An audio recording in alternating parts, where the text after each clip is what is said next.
So in this video we're going to look at the i500 iron from Ping in both standard loft and also the new retro loft offering that Ping are giving out. So we've got two different lofts here, and a lot of you guys have been calling for this video. So I've done a review of the i500 on my channel, which was in the standard loft there, and I've now managed to get hold of, and Ping very kindly sent me a retro lofted one in the same spec. So I'm going to do a little head-to-head with these two different lofts and see how this changes maybe spin number, distance and also peak height. So welcome, I'm Mike Newton, I'm here at Lytham Golf Academy. If you haven't subscribed to my channel already, then please do so. Hit the logo, MNG logo in the bottom right hand screen, hit the bell icons for future notifications of any videos. If you like the content, hit the thumbs up button, share the video around and get commenting down below. Okay, so like I say, a lot of you guys have been requesting for this video here, so I'm really excited to bring this one to you and maybe test these two lofts. So as we know, Ping have just brought out the new i500 iron. As I said, I've done a review there, put a little link, you can go and check that review out, a little bit more detail about the actual club itself. But basically what I'm going to do in this video is just compare the two loft options. So Ping are bringing out three lofts basically. They've got a standard loft, you've then got a power spec, which is about 1 to 1.5 degrees stronger in the lofts. And then they also brought out this new retro spec, which is quite a different one here, but I think it's a great idea from what Ping are trying to do here. So maybe for the golfer out there who doesn't really want that pure distance, maybe a little bit more spin on the shots, maybe a little bit more control. So the retro lofts are weaker by, again, approximately 1 to 1.5 degrees of loft, depending on which club you're sort of comparing it against.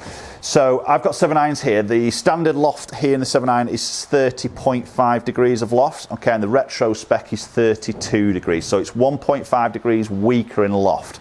Now what we maybe saw in the review of the i500, this is a very high flying golf club. So with the spring effect on the club face, the hollow head design, it's really getting that ball pinging up very sort of high, and that was the standard loft. So a lot of guys are saying, well, let's get this spin number up. I want to see maybe a little bit more spin on here. So in theory, this 1.5 degrees more loft should give us a little bit more spin, but what's it going to do to this launch, and maybe what's it going to do to the peak height? And then thinking about playing in situations maybe like wind, how are you going to affect? Is it going to be harder to control? So this is maybe what this video is a little bit about, and just see how different these numbers are, if they are different, of course. So I'm going to start off with the standard loft here, which is a 30.5 degree. I've got myself out at 185 from the flag here, so we'll get a batch of shots hit with the standard loft. Probably won't show you all ball flights here.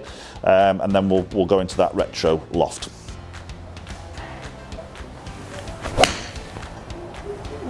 That's a nice opening shot. There we go. So it is a high flying ball flight there. No issues getting that ball in the air at all. That's carrying out 177 there. Wasn't the best of strikes, to be honest. That spun at just over 6,000 there. So quite a decent-ish spin number there for that first shot.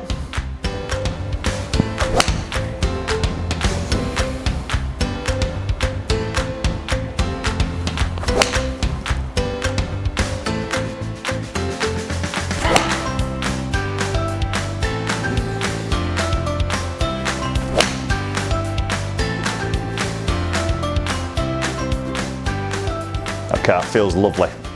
Definitely a different sound with this, which I mentioned in the review video. It's not the softest or muted sound there. It's quite, obviously with that hollow head, like a little bit sort of louder there in terms of that sound off the club face, even though it is a forged club face. So I'm going to hit one more and then we'll move into the retro loft.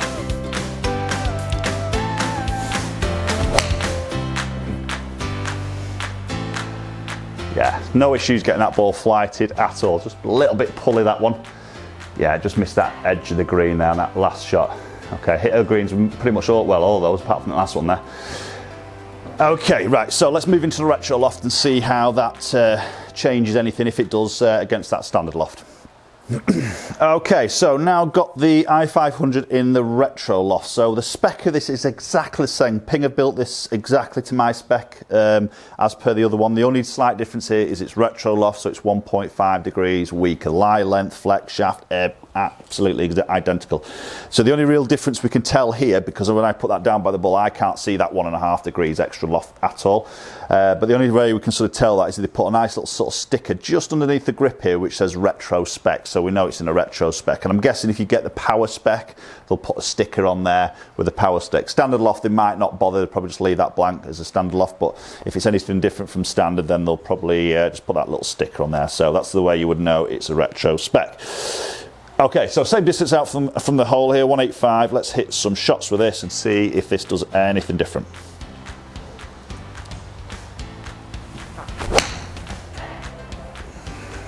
Okay, that's higher.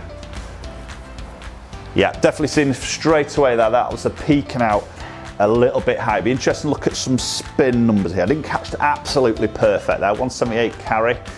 Okay, but that was definitely a higher ball flight there as it came off the club face.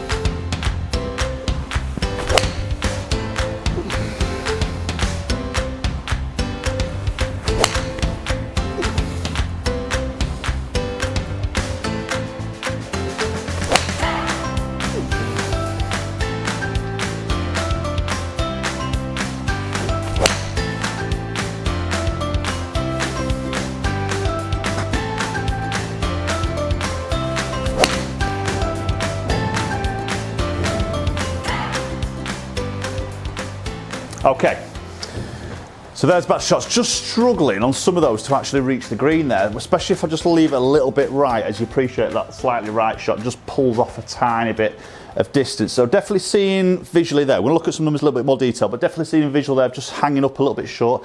Definitely a slightly higher flight there. We'll look at some spin also, but some definite changes there, ball flight, just for that 1.5 degree difference of loft. Right, okay, let's have a look at some numbers a little bit more detail. So we've got the standard loft on the top, which is 30.5, against the retro loft, which is 32 underneath. So seeing differences there of ball speed. So ball speeds obviously come off faster with a straighter face club in the standard loft, which you'd expect. So there's sort of 2 mile an hour difference of ball speed on average then. Obviously my strike will change that a little bit, but you'd expect the ball to come off faster with a slightly straighter face than the more lofted face. So that's a typical thing we should probably sort of see a little bit there.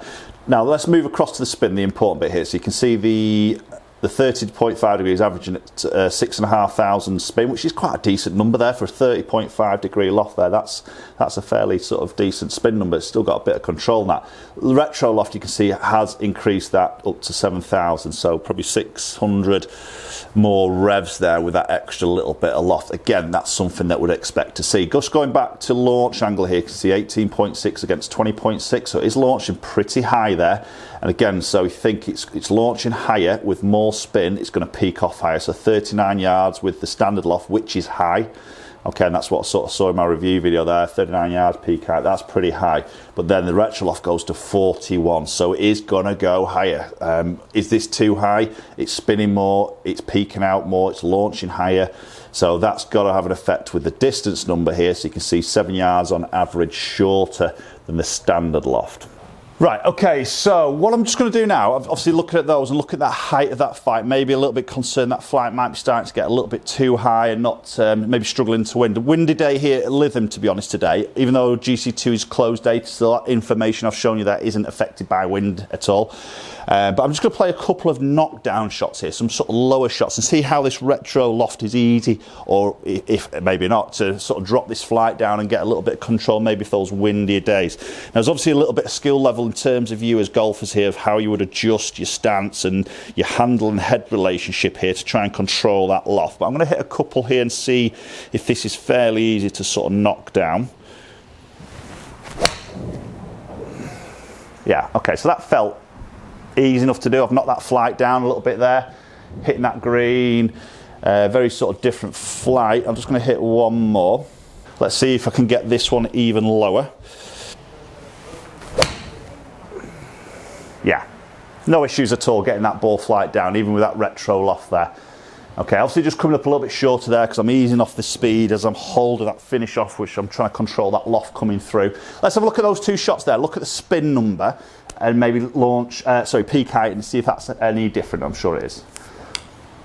Okay, so those last two shots we've hit there, those little knockdowns here, so we can see launch coming down to just under 16, just under 14, so that second one I tried to hit a little bit lower and I did do, so no issues doing that. See spins come down sort of around that sort of 6,000 mark there, so spins come down, but not massively to be honest, but very easy to knock that down.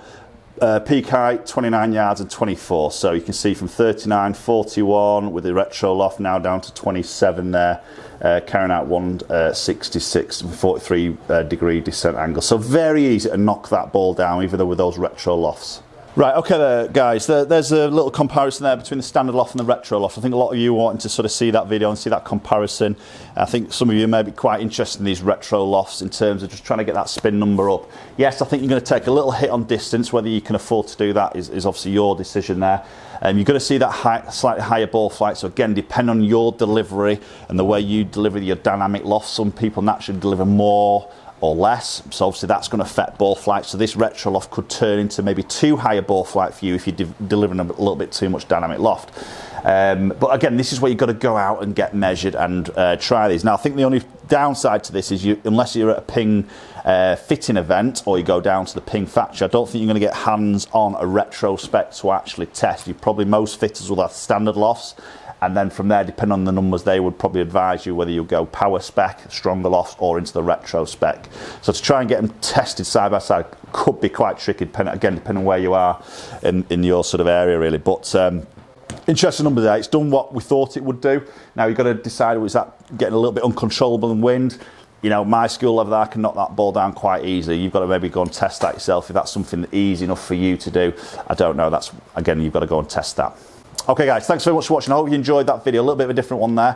Post your comments down below in the comment section here. Let me know your thoughts about the i500, these different loft options that Ping have brought out here. Maybe what you would sort of aim to sort of go at if you're looking at maybe i500 for yourselves. Thanks so much for watching. Again, hit that subscribe button if you don't mind. Very much appreciated. Hit the like button so I know you're enjoying the videos, and hopefully I'll catch up with you all very soon.